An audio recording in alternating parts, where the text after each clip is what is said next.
Ito ang simbahan ng Bawan, Immaculate Conception Parish.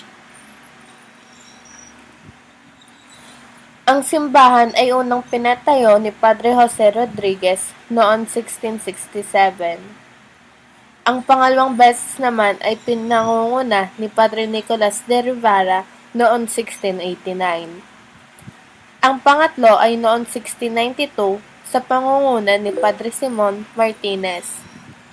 Ang ika-apat na beses kung saan ito'y gawa sa kahoy at bato ay noong 1695 hanggang 1697 ni Padre Ignacio Mercado.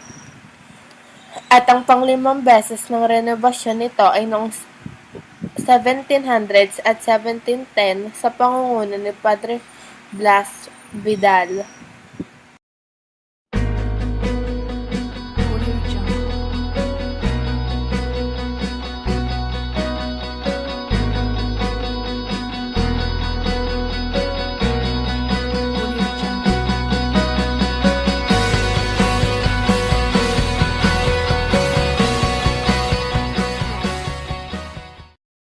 Ang kasalukuyang simbahan ay pinagawa ni Padre Jose Victoria sa direksyon ni Don Juan Bandino noong 1762.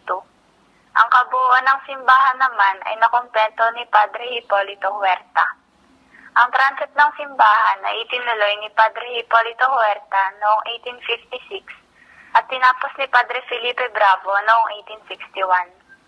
Ang pinal ng mga dekorasyon ay natapos noong 1881 sa pangunguna ni Padre Moises Santos at ni Padre Felipe Garcia naman noong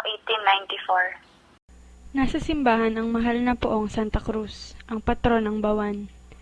Nakita ito ng mga naninirahan sa Dingin, malapit sa Alitagtag noong 1595.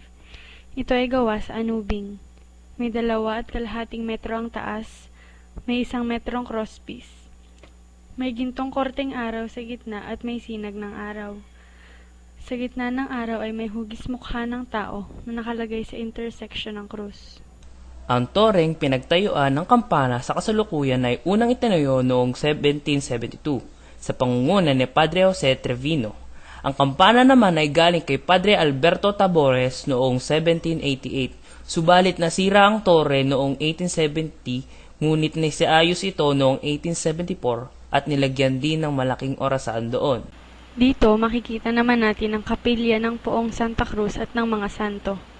Dito ay makikita ang mga rebulto ng mga santo. Dito rin nakalagay ang poong Santa Cruz.